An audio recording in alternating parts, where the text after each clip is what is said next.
first get into writing poetry? How did I get into writing poetry? So I'm one of the like nerdy little kids who just loved writing poetry from the start. So when we were taught it in school and everything, I really latched onto it. And I had this amazing third grade teacher named Mr. Smith who basically threw the math and science curriculum out the window and only taught us the arts, which is, he got fired. But he is the best teacher that I have ever had. He is the reason I can't do math and the reason I am a poet. But yeah, he was this amazing teacher who, you know, taught us about poetry, taught us about art, trusted us as kids to understand really complicated themes. So we learned a lot about the Italian Renaissance, and then we learned a lot about the Harlem Renaissance. And he took a class of 25 second grade kids. So we would have been, God, 7, 8, like 25 7 or 8-year-olds to Harlem and did this amazing like 3-day long tour around seeing all of the arts of Harlem. And like, what other teacher would do that? Anyway, so I loved the arts from an early age, and I danced as well. I had a lot of dance training while writing poetry. And then when I studied abroad in Edinburgh in 2012, they sort of conked me on the head, and I was like, oh, I could combine these things. Like, I love performing, but without making any noises through dance. And I love writing words, but haven't really performed them. So what if I combine those two things and do spoken word? And the first poetry night that I ever went to was Soapbox, which is run by the University of Edinburgh. And it's a really, really wonderful, welcoming student night. And I did that, and I was hooked. I was like, this is amazing, and started doing slams with them. And then in 2014, when I finished up my degree in the US, I properly moved to Scotland, and then was just like, yeah, this is what I do. I love spoken word poetry. And so I did my master's looking at poetry of the Scottish referendum, independence referendum, and then my PhD specifically looking at spoken word poetry in the UK. And my life has just become all about this art form, which I, perform and write and produce with I'm Loud Productions, and teach and research and talk about with you. So yeah, that's how I got into it. And then my second question I have prepared for everyone, which I've asked, and I don't know when I'm going to put up the videos, but nevertheless, as of today, I have asked 15 different people this question. I've got 15 different answers back to it. And arguably, not to pit anyone against each other, I'm almost most looking forward to your answer, given your area of expertise. So, what the hell is spoken word? Well, right, let's see, Tyrone. Let's see what we got here. Let's go to the definitions section. It's in the I tab. So let's I won't be that butt. So spoken word, I mean, so hard to define, right? Oh, no, I hate you right now. And I also really want to take out my thesis where I spent days figuring out what my proper definition is, because I'm now going to completely mangle it. I think, right, the definition that I came up with for the thesis was poetry that is designed to be performed by its author. And it's a very simple definition, but it incorporates the fact that it is poetry, that spoken word is a form of poetry. And I think it's really important to recognize that. Even though, I often use the term spoken word artist, and I think that that's a totally legit term too.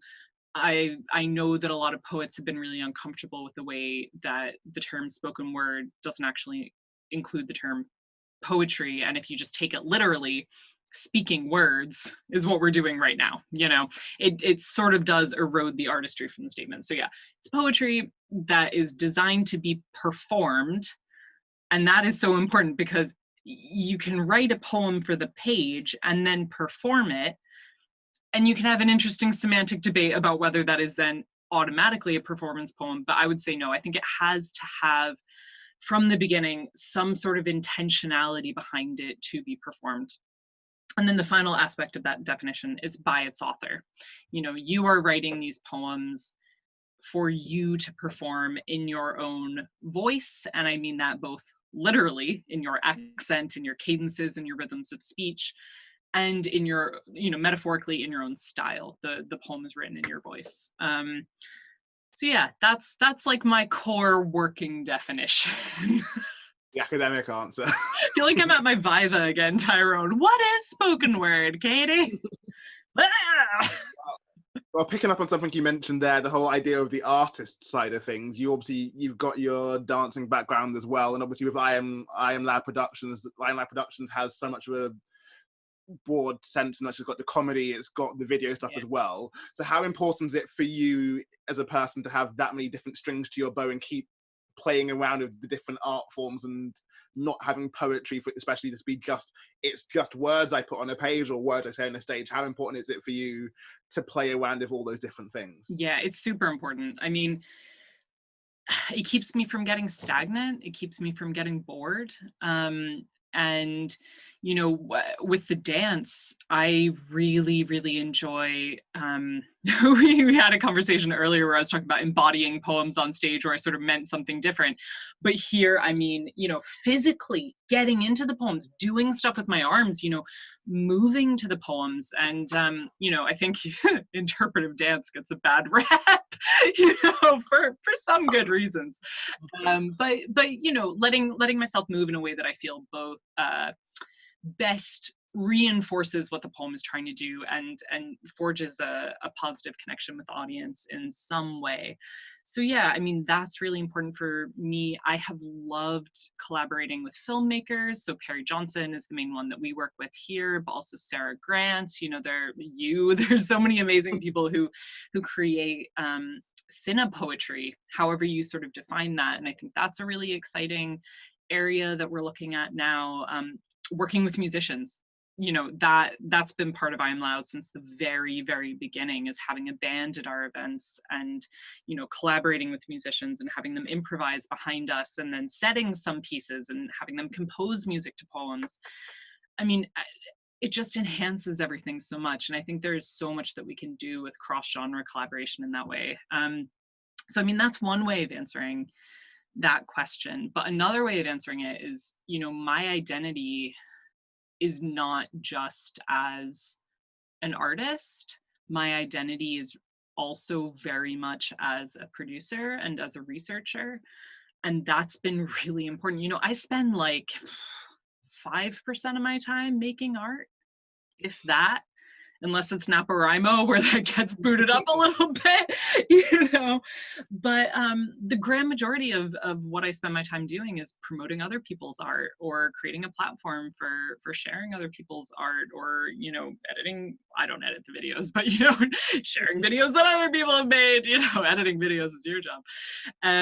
But, hosting events and researching and doing that side of things. And I think I would be a much poorer poet for not having done that. My artistic craft would not be as rich because I wouldn't have as great an understanding of others' work in the scene. I wouldn't understand what it was like behind the scenes to host an event, to produce an event. I wouldn't have as great an appreciation for that side of things. I wouldn't know how to light myself, I wouldn't know how a mic worked, all of this different stuff. And so I think it's really important for poets and for artists of all stripes, if you love your art form, obviously keep making art. I'm not saying abandon it, but I think it's really important to also branch out and understand your industry from other different angles. So that's something that's always been really important to me. And then, like, going on the researcher side of things, I know, again, I talked to many people, like I talked to BB the other day about it, and they were talking about obviously they've been doing more of a producer role of late and trying to balance out the whole idea of producer, but also still being able to enjoy the art form. So with you and the whole researcher's hat on as well, Yeah. how is it like researching this kind of art form whilst also still enjoying it? Do you have to go on like, this is researcher Katie and this is now Katie's off now, but can you be off? Is that a possibility at all? It's hard. It's really hard. Because yeah, anytime I see a show, I'm like, oh, I wonder how autobiographical that is, and look how they're performing presence. And particularly reading any sort of review or analysis of a show, I am tuned to the language that people are using when they talk about spoken word. So in some senses, it can be frustrating and distracting. Certainly when I'm writing my own work, if I try to write anything autobiographical now, it's like that inner critic just won't shut up. How are you presenting self? Bugger off. I don't care how I'm presenting self. I'm just trying to write a poem. So it can be distracting, certainly.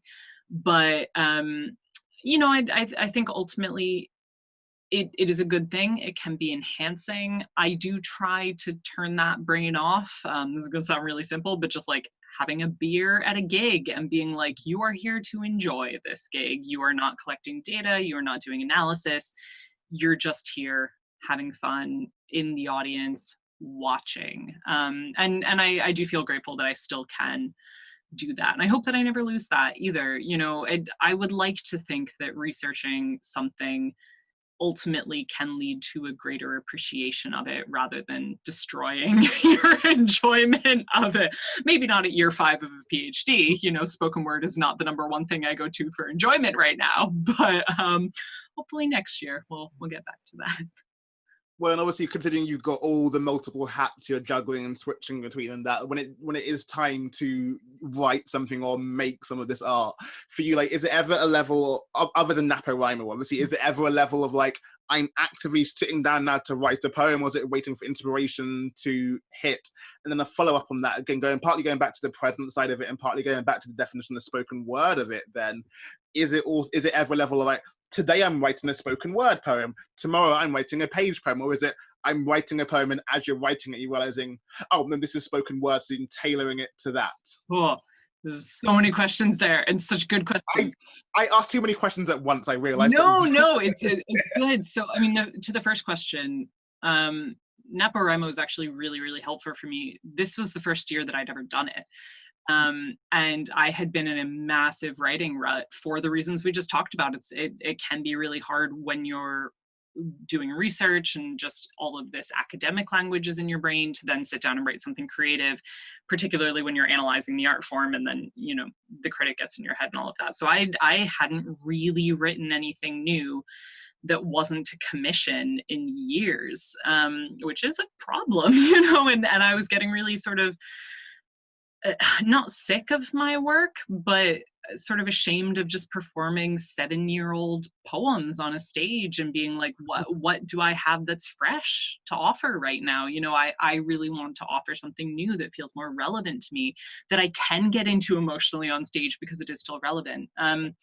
So that was great to sort of force myself to write every day. And I came up with so many interesting, different ideas. So normally, my normal practice is just sort of waiting for inspiration, and I'm rubbish at that. So I need to sort of change that. Because, I do have like a notes folder in my phone where I will keep different ideas or different lines. But the problem is that's full of starts. It's not full of finishes. I don't often take the time to go back and develop it. So one of my goals for this year, one of my dolphins, Tyrone, for this year is to is to try to finish poems and actually go back through and do that. And I think it's about having a balance between waiting for inspiration to strike and actually sitting your butt on a chair and writing. As to the second question, it's so interesting, right? Because I said in my definition that a spoken word poem is a poem that is designed to be performed. I have written poems where I don't define them. I just write a poem and it's on the page, and then I start performing it, and then eventually I memorize it, and then I add the performance gestures, and then it becomes effectively a spoken word poem. And I think that can fit into the definition, but the majority of the time, what I do is I will have a sense relatively or early on in the composition process where I'll go, yeah, I want this to be a performance piece. And that will have something to do with the content. So usually it'll be a piece that is maybe not emotional for me, but something that I feel passionately about, that I feel like I can talk about again and again, and, get excited about on stage. So it won't be like an ekphrastic poem about a painting of a tree, because like might be a beautiful poem, but it's probably not something that I'm going to care too much about or that the audience will necessarily get invested in. So that is definitely something I think about as well. And then it's the length of the poem. Like usually my spoken word pieces are between 2 and 4 minutes long, 2 and 5 minutes long, if I'm being realistic. So yeah, longer pieces. Then I work in all of the auditory stuff, then I rehearse it and I choreograph to it as well. So yeah, I do usually know early on, or try to know early on. And then like going on the audience side of it, when Katie is just audience member, obviously still hard to turn off researcher mode, but when you are audience member, when you're looking for spoken word nights to go to, what is it about a spoken word night that appeals to you? Yeah, I think keeping it tight and slick and relatively professional, and I don't mean that in a formal sense. Like I think, poetry nights are best when it's like a lot of people who know each other and newcomers gathering together. There's got to be a bar, we're having a party. It's fun. It's even if there's not a bar, alcohol fun is not contingent on alcohol. But like a relaxed vibe, something that feels accessible and inviting, that sort of vibe. But then the show needs to be well organized. It needs to go quickly. There needs to be time limits. The host needs to do the Betty Bo Peep thing to Woody where she just goes, you're off stage, if you go over your 5 minutes or whatever. Something that runs quickly and that is designed for the audience, not the poets. I don't mean that the poets should be like chained up backstage crying, but I mean that, obviously the poets should have a great time at the night as well. But ultimately, a poetry night is, if it, open mics are different. Open mics are for the poets, right? But a paid show, a spoken word poetry show, is for the audience to have an enjoyable night, to get a sense of poetry, to hopefully get a taste of all different forms of poetry and to really enjoy it and to have something click with them. So I think something that's high energy, that's accessible, that's fun, and that feels welcoming is what I look for. And then producer Katie on this one, like when you are running events, especially with the I am loud, is there almost A, active choice to do different styles of events, or B, is there a pressure now as well, like now you've done it in the past, to keep doing that? Because obviously you've got the monthly shows and there's the simple format of that, having the features and whatnot. But is it now a case like if we're gonna do anything else, we need to make it worthwhile, or is it just no, we can also put on an open mic every now and then and just do that? Is it always got to be something different? Yeah, it's that balance, isn't it, between keeping things, I'm gonna hate how I say this, but like keeping your brand recognizable. But by that I mean that like a loud poets night should always feel like a loud poets night and be recognizable as that, whether we are in a basement in Glasgow of a club or whether we are on the stage of the storytelling center. It should always have a vibe of this is a fun night, this is a party, everyone is welcome, we're going to have a great time, people might do some cussing, that is okay. Like, having something feel recognizable, but also keeping the format and structure and content fresh. We are not booking the exact same lineups as we did 6 years ago. And that's important. It's not to say that we haven't repeated poets in that time because, Scotland is small and we've never been funded. So yeah, we've repeated plenty of poets. But it's about keeping it fresh and about going to other nights in the country and scouting for talent and seeing what fresh voices are coming out, whether it's out of the uni scene or different open mics, and making sure that you don't get stale or rest on your laurels or get complacent. We have done some absolutely mad shows. Mad show. The Fantastical Game Show Spectacular was a bonkers thing to do, but we had so much fun with it. And the important thing is that we pushed ourselves and tried something different, and then the year after did something different. Every year we've I'm not meaning to toot our own horn here, by the way, but yeah, as a producer, I think it's about walking that line between keeping your vibe recognizable, keeping people coming back, keeping people interested, and yeah, keeping it fresh. Well, keeping on the theme of difference now, as in my kind of penultimate question to you, with the research ahead and like trying to keep up with what's going on across the UK slash across spoken word around the world to some degree in general, in what you have seen and experienced in spoken word, going back to things like stage presence, authenticity, and whatnot, how much does that change from region to region? Is there like a Scottish presence? Is there a London presence? Does that change as well? As the people view it differently as well? Not even going into this in general, how different are the poems? And obviously, there feels like as well, are the poems dramatically different, or is it little things that are different? Yeah, so it's interesting because especially right now in lockdown, I don't really feel equipped to necessarily talk about that because I'm like, I haven't been to a night in the London scene in like over a year. It's been far too long. I miss you guys.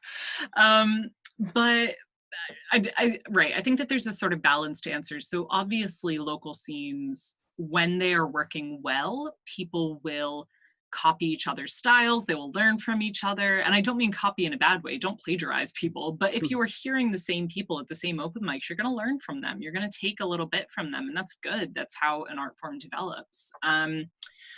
So there should be the formation of some sort of regional style, but equally, we're contending with the internet now. You know, people are listening to button poetry. They are listening to, and watching all of these different videos online, which is great. I don't mean to say contend with like, goddamn internet, get in the closet, put it in the bin. Um, it's good that we have access to global styles and that we can learn from people in other countries and connect with them. I think that that's really positive. But as a researcher, it makes it really hard to understand where people are getting their influences from. Are you speaking in this way because of your local open mic night, or are you speaking this way because you are really into poets from Malaysia and you've watched a bunch of YouTube videos with them performing? What I would say, the main sort of difference that I've recognized, I think it's been talked about a lot before, including on your channel, but like the Glasgow Edinburgh differences, like Glasgow has like a style now, and it is that rapid fire sort of monotone sort of style of poetry, which Sam Small does and Jack Macmillan to a certain extent does. Layla Josephine is starting to sound like that a bit as well.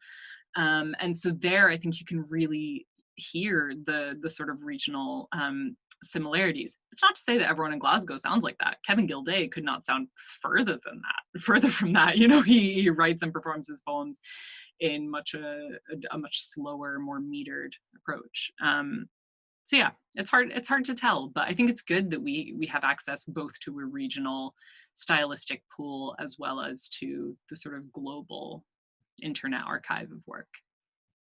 And now to kind of wrap this all up and almost fittingly going on the idea of authenticity and all that stuff, I hate that the word question so I ask much, Tyrone. So much. like the question I ask everyone is, okay, this, again, fun question to ask you now to end this all up on, then is, who is Katie Ailes? Who are you? What do you want people to know about you? I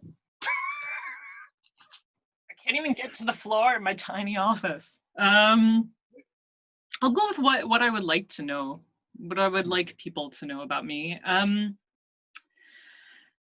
How is this the hardest question, Tyrone? Gracious. I would like to be known for contributing to the scene in a significant way. And I think that that's, whether it's through my writing or research or producing, that's really all I want to do. I think back to when I moved here and was this like wee little American lass trying to find a flat in Glasgow, who's also 84 years old apparently. And I just came across this amazing scene, and there was so much energy in it, and people were so inviting and welcoming and gave me so many opportunities and were so incredibly kind. And that's all I want to do, is give back to that and give other people opportunities. And advance the critical discourse and try to make sure that this art form is seen as legitimate, which it is, and complicated and rigorous, and a community of people who fall out all the time, but also support each other and lift each other up. And that's how ideally I would like to be known. Yeah.